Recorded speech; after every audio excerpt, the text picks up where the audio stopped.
Hey guys, sorry, had a bit of technical difficulties, but I'm back. Dead set. I'm walking in here and there's a storm passing through. So it's still 20-30 k's out, hour or two out, but there's this energy in the bush at the moment where there's this sort of anticipation for the build-up happening. So it's quite enjoyable to experience, is like how you can sort of hear there's not overly too many insects going at the moment, and how the birds are all sort of checking in on each other.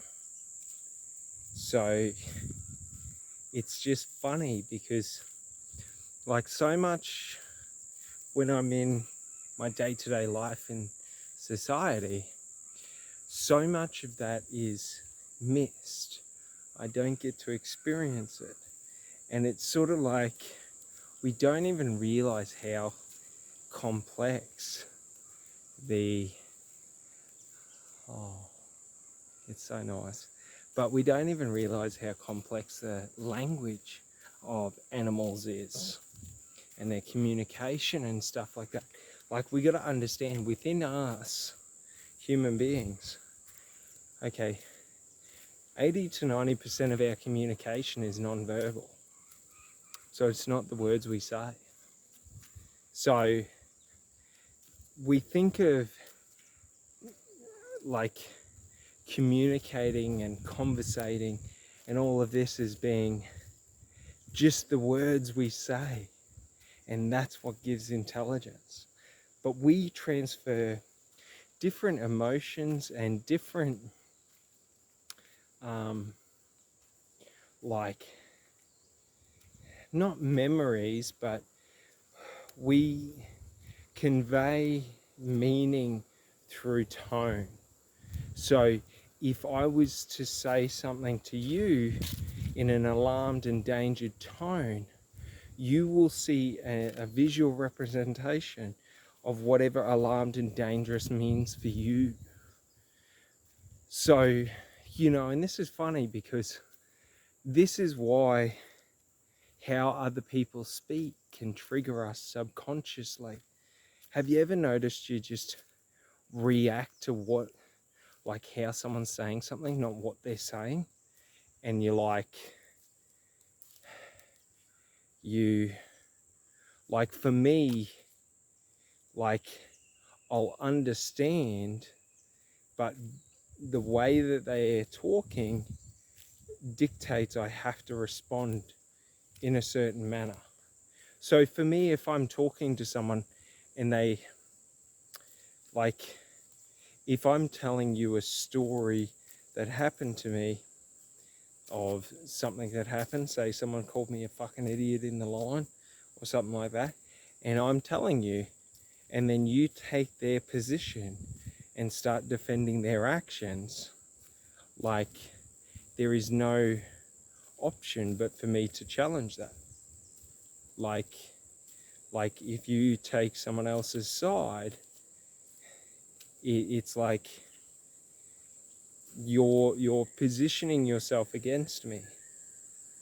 So like I must treat you as if you are against me.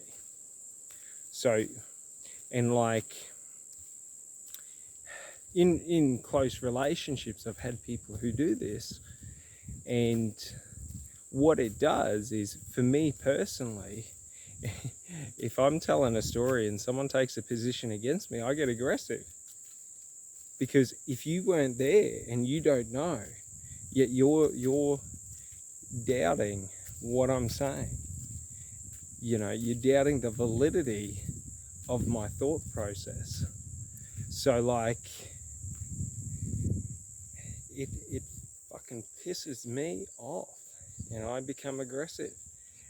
And it's sort of like, you know, they may see it differently, but people don't understand that, like, it's all good to have, you know, it's all, oh, there was a spider web there. It's all good to have your own opinion and to want to, you know, think out the facts and see other perspectives.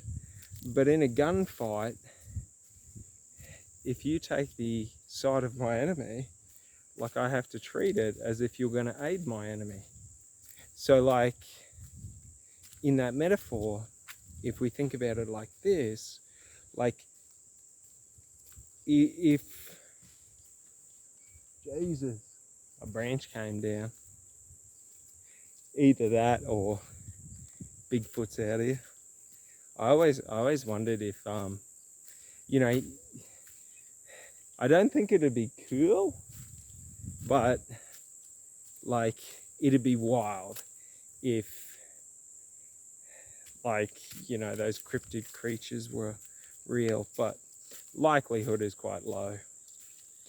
But I always think it's so funny because, like, man, would that be a fight and a half if some Bigfoot motherfucker comes out and you just gotta, like, scrap on?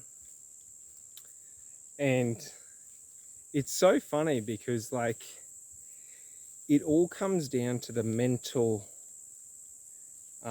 like, sort of space that each predator's in. So, like, there's a story about a Texas man, years ago, like an 86-year-old ex-boxer, and he walked out of his cabin one day and a big grizzly bear stood up and reared at him, and he just jabbed it in the face and said, "Go on, get." And the bear, in utter shock, just paused and sort of looked a bit and then turned and walked off. And that's the thing, is sort of like, if you can, and we see it throughout nature, and, you know, the animal kingdom is like, there's many instances where, for example, lions are trying to take down a baby elephant, and then a hippo comes in and pushes away the lions, and the lions say it's not worth it. But every day of the week they had that baby elephant, and, you know, and other things. But there's also times where, like, the animals will make getting them so difficult, you know, that it's not worth the energy. And it's so funny that, like, there's that element of opportunity or randomness in life that, you know, no matter what's stacked against you, like, you know, there's a chance you can make it through, you know. And the more you believe in yourself and the more you trust in your abilities and you trust your intuition, the more you will access or have access to your blatant powers, if that's the word. But, like, and it's so funny because I can't speak for other people, but I speak on myself. But I thought, you know, how I used to think was, I thought I had to become someone else to be who I wanted to be. And what I realized is, to be all I wanted to be, I just had to be comfortable being me. And it's so funny because, like, when we're comfortable being ourselves, we can fully express ourselves and we can unlock our true potential. Because no matter what I've reached in the past, like I never really had a reason that I was doing it. I was just doing it to achieve.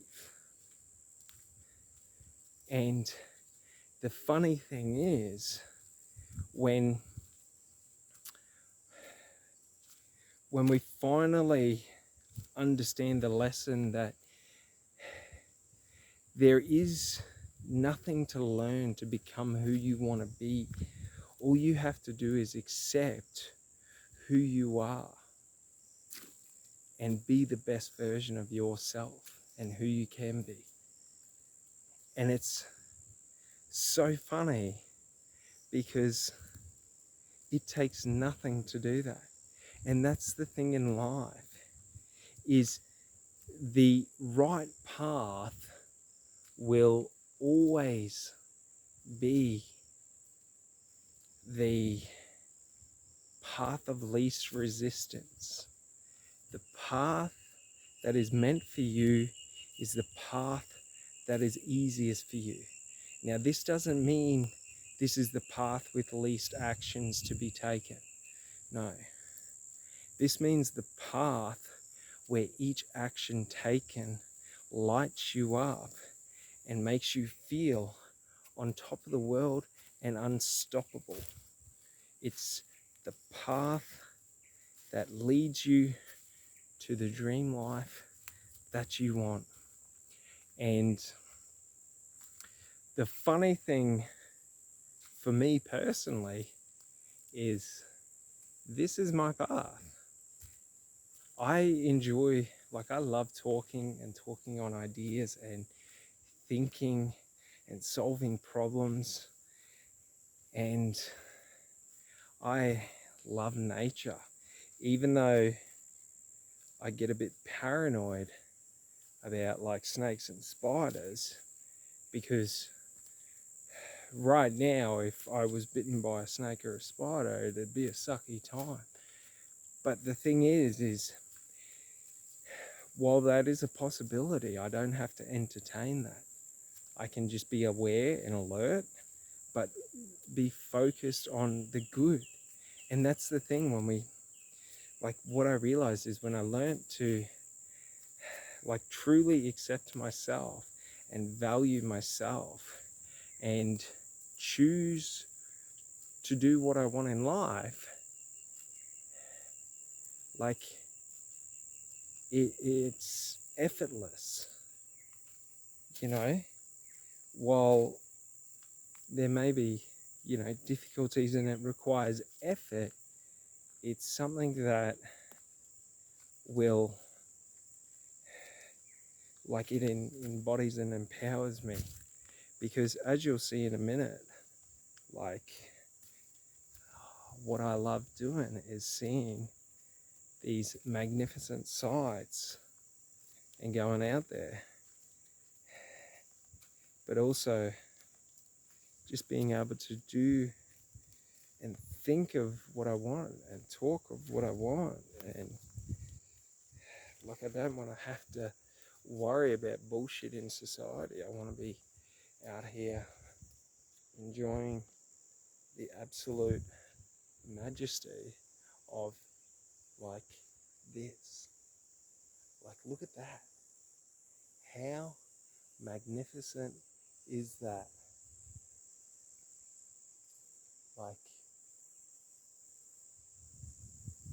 This is the awe of life. This is the majesty. It's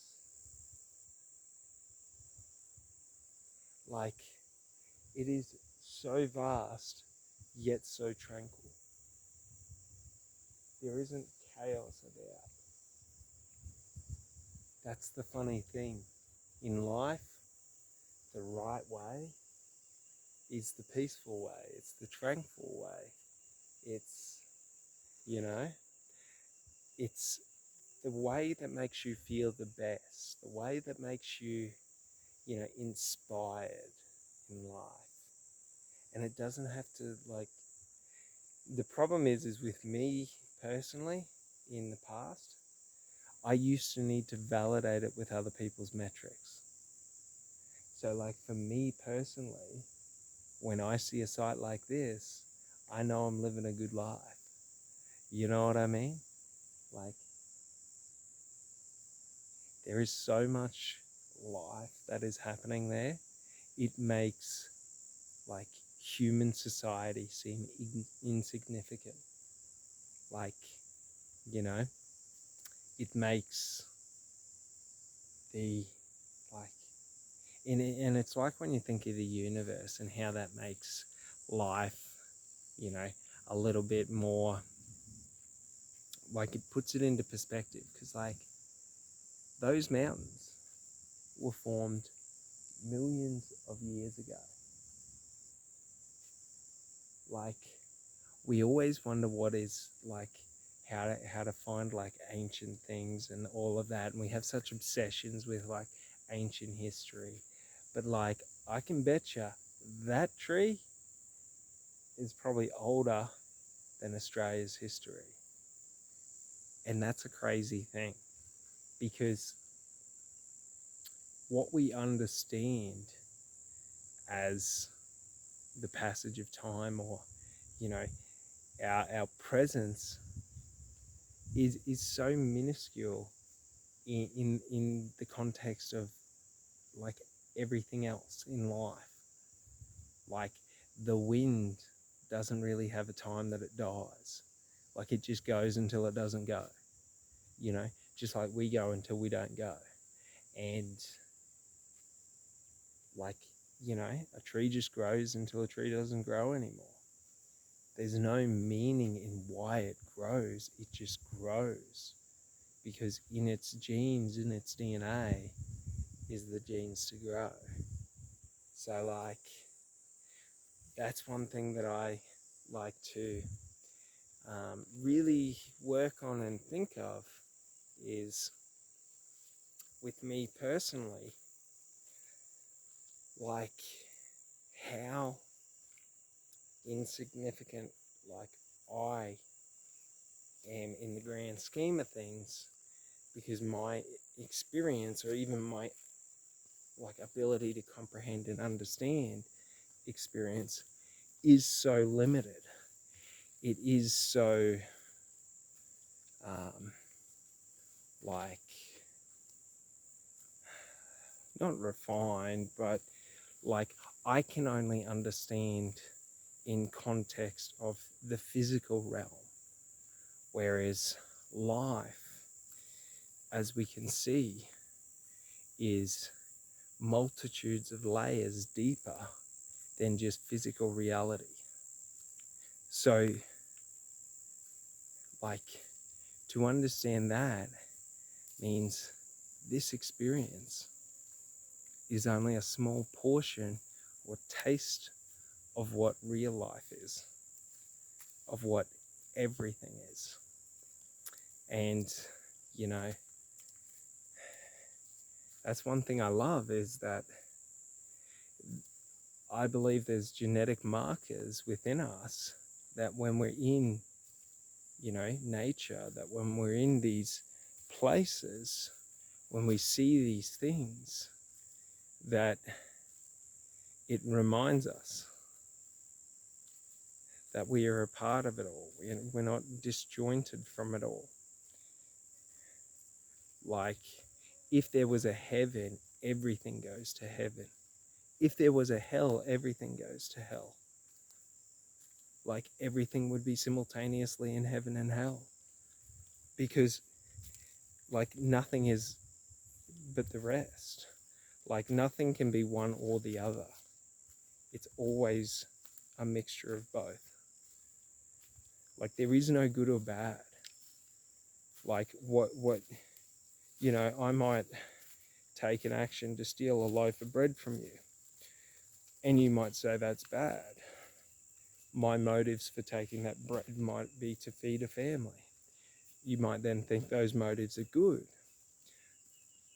But the motives, like the meaning of the action doesn't change. You had bread, now you don't.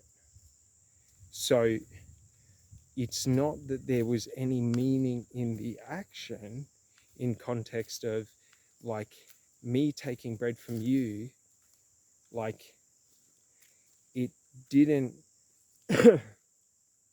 like nothing bad has happened to you. It's how you respond to that situation. So if you view that you lose bread, then you see it as a negative loss.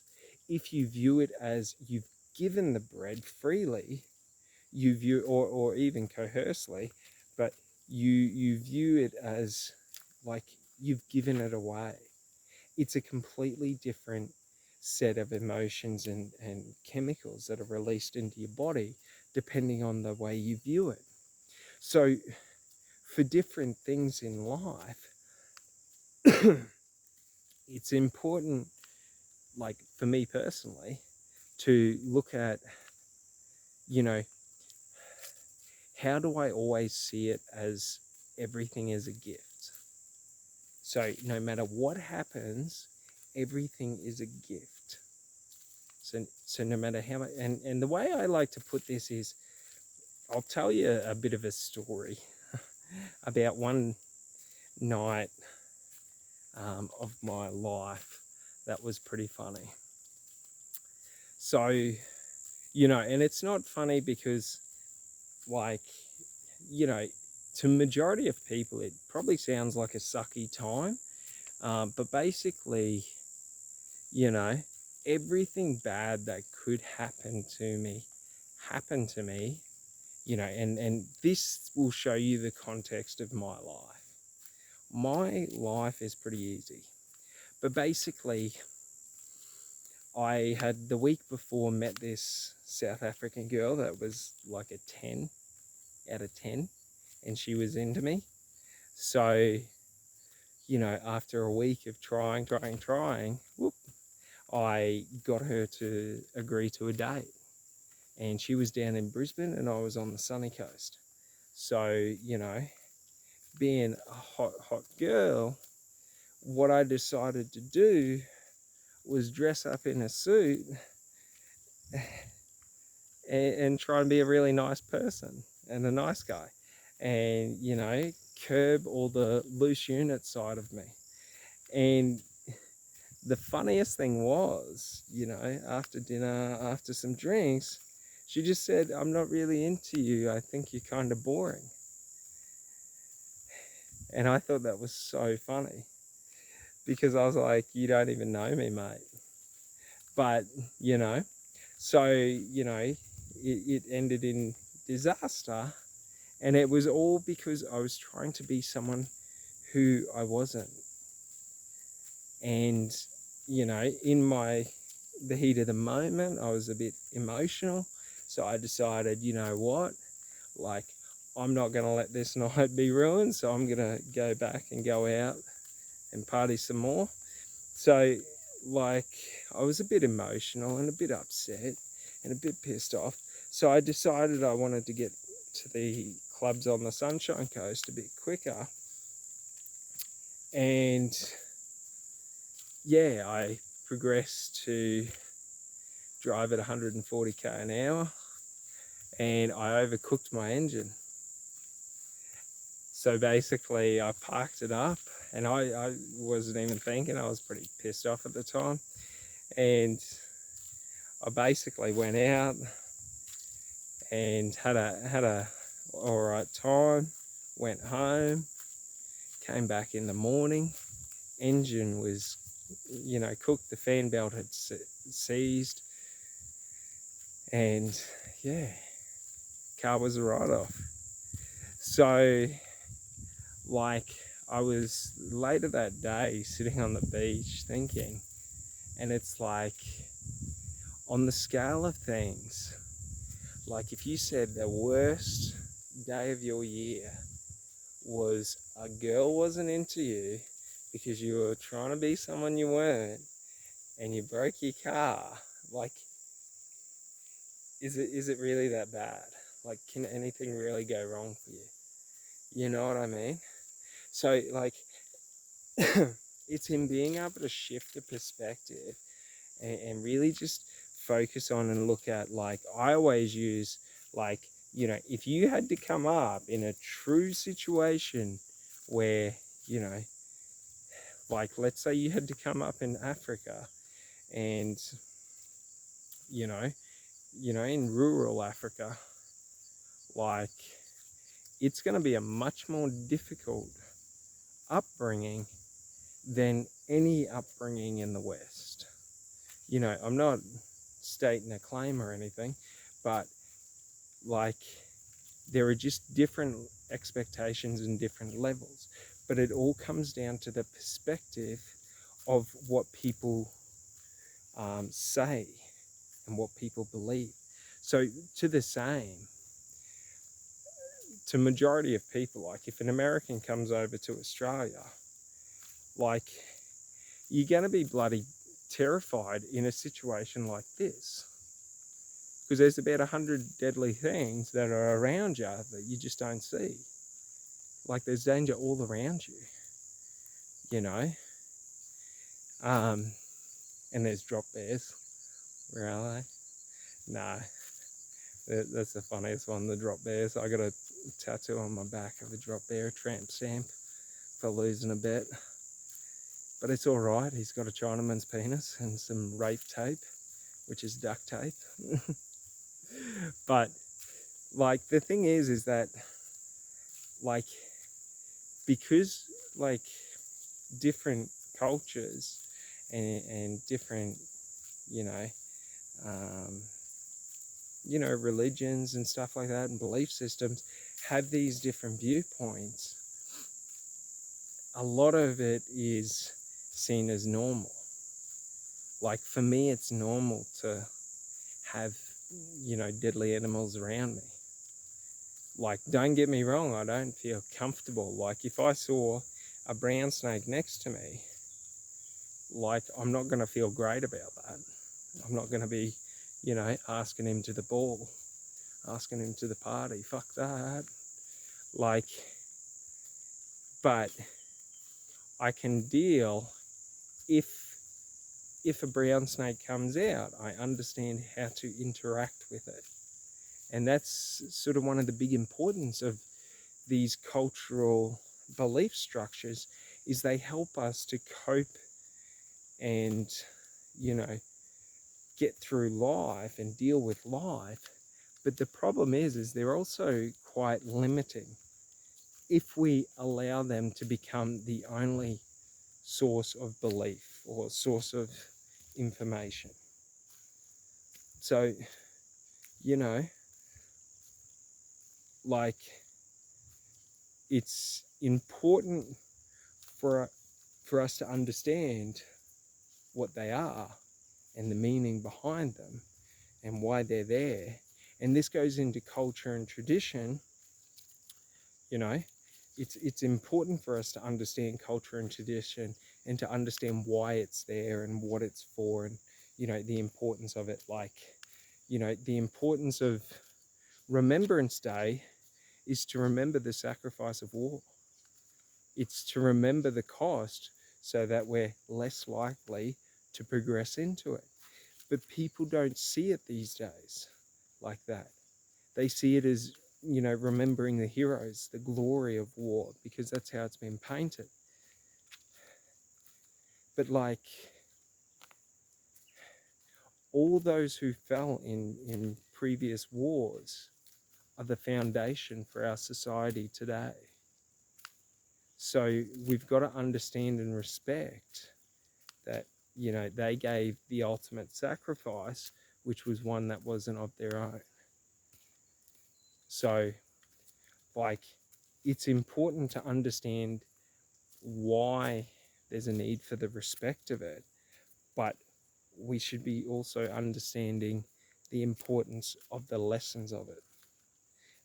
Because if you talk to any war survivor, especially from World War One or World War Two, like, they had very, very grim tales of, their survival. And not in the sense that they had to do terrible things, but, like, it's not a nice place. Like, when we understand what it truly means to have, 10, 20 million people die, like, majority of us can't comprehend that number.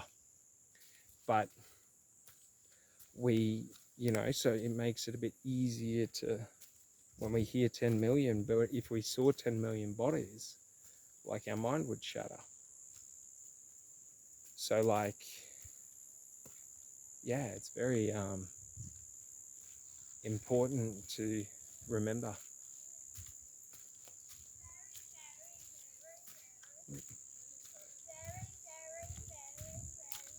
Yeah.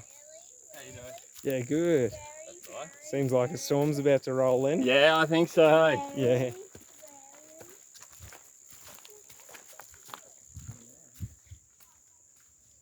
What fun.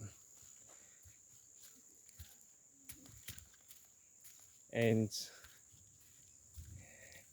that storm is coming, which will be pretty fun. Because, like, the funny thing I've noticed is, especially, like, because I just camp out in my car and just chill out. And it's sort of like, even if it's torrential rain and a storm outside, like, if you just do the windows up, she's all chill. Like, yeah, it's so funny. Yeah, because it's sort of like, it's easier than popping a tent, and it's a little bit more secure. Like, yeah, I wouldn't feel overly safe just sleeping in a tent, because it's sort of like, well, I'm not worried about like animals. It's more of just like, you're so vulnerable. Like, let's say you you put your tent next to your car and you just camp out for the night. What happens if at 1 a.m. someone comes up, doesn't see your tent, and runs over you? Like, it's really, yeah. So for me personally, I'm pretty down for the car sleeping, and it's so sort of free, because it's sort of like, you can just go wherever, whenever, and like, yeah, I sort of want to. My goal this year is to travel around to all the national parks around Australia, but I'll probably get a 4B for that, just because I don't think the Commodore is going to make it out west. Like, I just do not think that. And the number one leading cause of death out west is people breaking down and trying to walk for help. It's so funny. Like, you don't, like, if you haven't been in an extreme climate, like, you don't really understand what it means. But it's sort of like, you can go 2 days typically without water, before you hit like delirium and you start to seize up.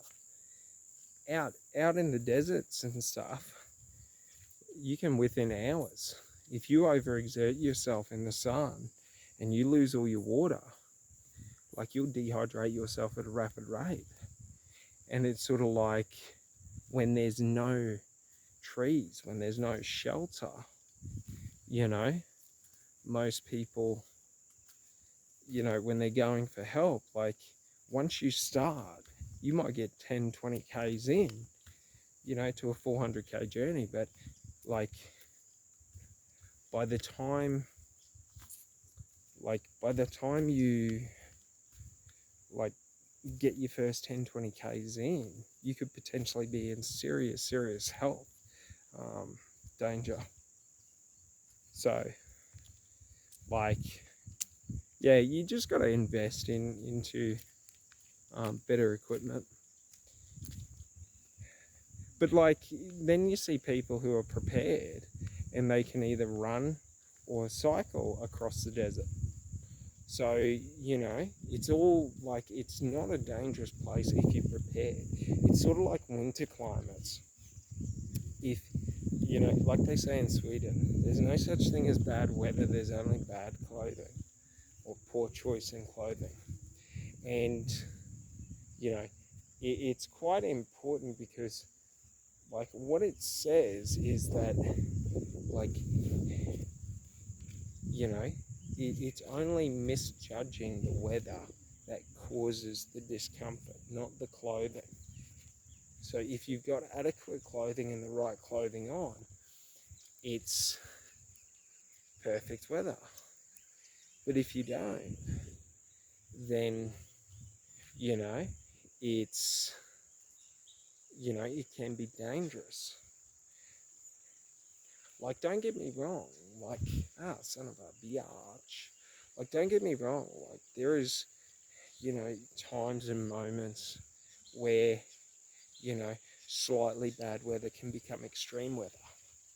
And you've got to sort of, like, account for that. Oh, man. Because, you know, if you don't, like, the risk is just too great. So, like, for example, you know, where I am now, if we tended to, because this is just like a little, like, gully, you can see we'll go down to the waterfall, but you can see the waterfall down there. And if we were to get heavy rainfall, you know, like, this could be a dangerous place because the rocks would become slipperier, you know, the water flow may raise. So, you know, it's always important, but the likelihood that that happens is quite low. So long as, you know, we're observant of the situation, and so long as we're conscious of our external environment, we'll be safe. And that's a key thing to understand, is that, like, the more prepared we are, the safer we're going to feel in uncharted terrain. But to the same, we don't want to over prepare, because then we invoke stagnation. So it's a balance between how prepared do you need to be to feel secure in an unsecure terrain, okay? And what is the most efficient way you can go about acquiring that? You know, like, you know, oh, we might make it through. But how cool is that? How cool is that? It's sort of like, and this is one of the cool things about freshwater, especially in Queensland here. I'll just find a way down that's pretty chill. But basically, because of the leaves, it goes this, like, really, really dark red, not red, black, sort of green color. And it looks terrifying. I remember as a kid, we used to swim in, like, little, like, springs and stuff like this, because typically there's never any crocodiles in there. But basically, check out how black that is. And that's just clear. So that's the thing, is it's crystal clear in there, but because all the, like, leaf and debris and stuff pools up at the bottom, it just goes this jet black. And it's so terrifying, because when we used to swim in the big springs, like, you'd have little fish swim around and stuff, but you can't see anything. Oh mate, that's where river monsters are born. And it's like, yeah, but it's like the most awesome water, ice cold, like, it's crazy like that. That's one of the funny things with the spring water. Whenever you go to, like, the waterfalls and all that, I don't think there's any chill way through. Whenever you go through the waterfalls and all that, it is ice cold, but it's like, it's so refreshing. And it's so funny, for so much of our time, like, we only ever had the option of having a, like, cold swim in the lake or something like that, or the creek or the river. So, like, how funny is that? That we like, don't get me wrong, like I'm not one of these crazy people that are out here cold showering. On occasion I'll cold shower, but no thank you, it's a bit too chilly for me. You know, as they say in Rome, a bit too chilly for the willy. But they, like, it's just so funny because it would have impacts on our biology. Well, not biology, but like the development of our system. Because if you think about it, like in the water sources, there's all these different elements that are added in, you know, by the organisms that live in it and different things like this. So a big thing is that, yeah, a big thing is that like our systems would have been exposed to so many more variables or different, you know, bacteria, oh yeah, I don't really know the other words, but basically, along with the elements of the temperature and things like that, it would have had much more vast health benefits and impacts in our health. So like, if you think like, you know, we got these people like Wim Hof and stuff like that that do like the ice and the breathing and all of that, and the cold, extreme cold stuff, and they're working out the health benefits. And it's like, for so much of our history, like swimming in the river would have been a normal thing. So being put into a harsh or extreme environment would have been normal, which leads you to believe that like, if they're finding all these benefits out from Wim Hof, it's sort of like, what did people really look like, you know, back in the days? Were they like what we believe as being these, you know, people that like hid in caves and, you know, had to like sort of scurry around? Or potentially we were far more adaptable to our environment, especially the extreme circumstances of our environment.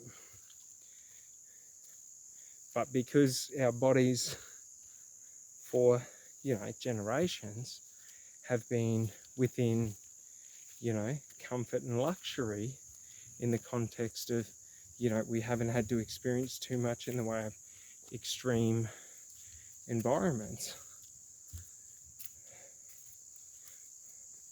our bodies have adapted to, you know, having set environments. So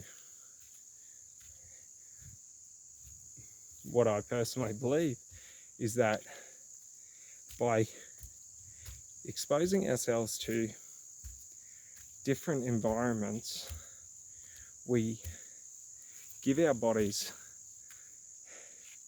this sort of, I guess, memory like kick, where we teach our bodies, you know, hey, we used to do this, you know.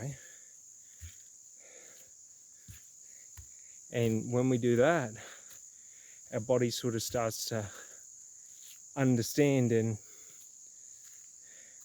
sort of respond to it.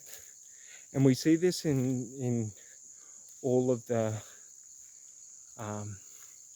high performing athletes and stuff like that, like your David Goggins. Like, you know, 1,000 years ago, what he does would not be superhuman, because majority of people, you know, were walking, you know, long distances, and if they didn't have a horse, the only way to get there quicker was to run. So you think about it, like, he's just accessing a portion of, you know, humans' potential, and, you know, yeah, it's just crazy. Because I wonder if, like, you know, modern day people would be, you know, anatomically stronger. Like, would we, with the difference in the muscle development, because you think about it, like back then, muscles would have developed under use, whereas now, muscles are developed for, you know, desire, want, or need. So, like, people, you know, they'll choose, you know, to do martial arts, and they'll learn how to train specific muscle groups. Whereas in ancient times, people would have, you know, only learned what they needed to survive. And, like, there's many accounts throughout history of, you know, the refinement of the processes and things like that. But it's sort of like, before we had societies, like, yeah, how would they have looked? Because that was just full necessity of needing to be able to hunt, needing to be able to gather, needing to be able to navigate, needing to be able to find water, shelter, you know, like, to sense danger. And yeah, I just reckon, like, it would be crazy to see one of them compared against a modern day human, you know, like David Goggins, and just see, because you think about it, like, when we were hunter and gatherers, and you watch these hunter gatherer tribes, it's not that they're in survival mode, but, you know, they're focused on doing everything they can to achieve the goal they set in terms of finding the food. Because if they don't, no one eats. And in most people today, you know, like myself, that's not, you know, a mentality that's held. Doing everything to get something. Like, most people like me like to think and you know, um, you know, try to embody that, but few rarely ever do. But ancient humans, like when we're talking hunter-gatherer days, would have had no choice but to, which is pretty cool. All right, have a great one.